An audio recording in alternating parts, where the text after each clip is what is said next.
અડવાણીજીએ કહ્યું છે કે આ દેશનું કાળું નાણું જે વિદેશી બેંકોમાં છે એ પાછું લાવવું છે.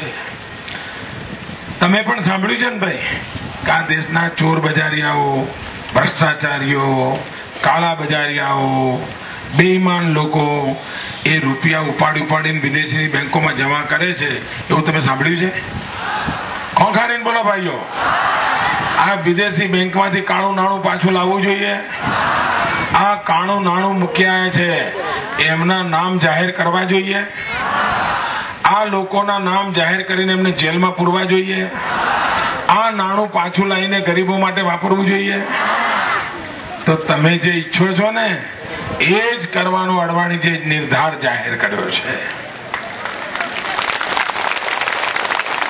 ભાઈઓ બહેનો, એટલા બધા રૂપિયા લોકો ચોરી ગયા છે. કરોડો કરોડો, લાખો લાખો, અરબો અરબો રૂપિયા આ લોકો વિદેશમાં લઈ ગયા છે.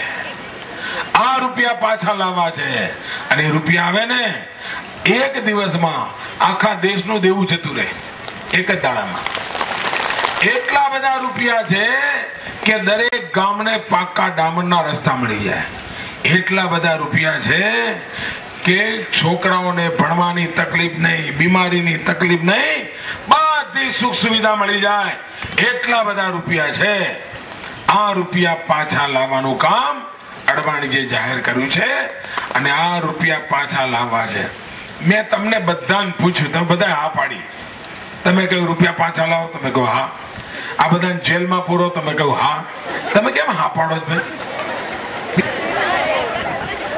તમે હા એટલા માટે પાડો છો કે તમારો એક રૂપિયો જવાનો નથી, તમારા ઘરમાંથી કોઈ જેલમાં જવાનું નથી. ના, એ લોકો જ પાડે છે જેમનો પગ કુંડાળામાં પડેલો છે, એ ના પાડે છે. જેવું છે કે વિદેશી બેંકોમાંથી પૈસા લાવીશ પાછા, ત્યારથી આ કોંગ્રેસ અડવાણીજી પર એવી તૂટી પડી છે. મનમોહનસિંહ અડવાણીજી વિરુદ્ધમાં બોલે, સોનિયા બેલે, ભાઈ જે ગામડાના મોહલ્લા બધા જ. કેમ? તો વિદેશમાંથી પૈસા પાછા લાવવાનું કહ્યું છે, બધાને રહ્યો છે.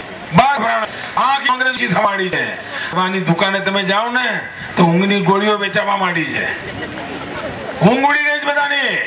પણ ભાઈઓ બહેનો, હું આપને વિશ્વાસ આપું છું, અમે નક્કી કર્યું છે ભારતની પાઈ પાઈ અમે પાછી લાવીશું. આને માટે દિલ્હીમાં અડવાણીજીની સરકાર બનાવીએ, ભારતીય જનતા પાર્ટીને વિજયી બનાવીએ અને અમરેલી જિલ્લામાં દિલીપ પગભાઈ વચ્ચે ખોટ રહી ગઈ હતી, આ ખોટ સાથે વસૂલ કરીએ. ભારત માતા કી, ભારત માતા કી. આભાર મનીષભાઈ.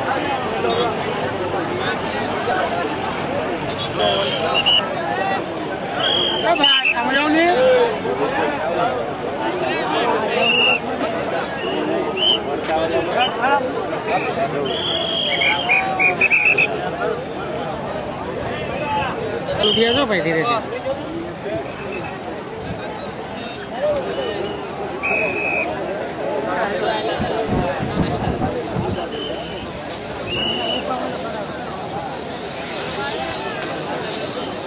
મારું બે ભાત બી કરીને ગયો.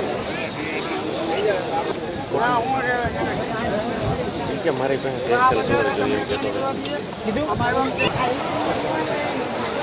હાલો હાલો હેલિકોપ્ટર. હાલો હાલો.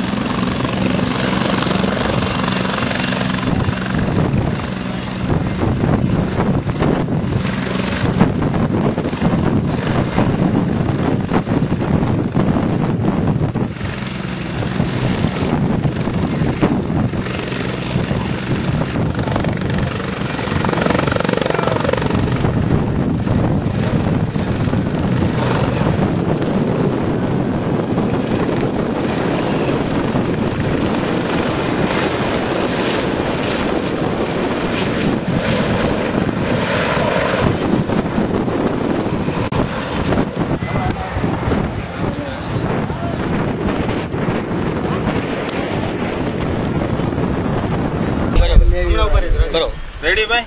ભાઈ ફોન બંધ કરો આગામી આજો હા અમારું આવો રેડી શું નામ તમારું? મારું નામ લક્ષ્મીબેન. અહીંયા શું કામ આવ્યા હતા? અહીંયા અમે જોવા આવ્યા હતા અમે આવીએ કોની જોવા આવ્યા હતા? નરેન્દ્ર મોદીની.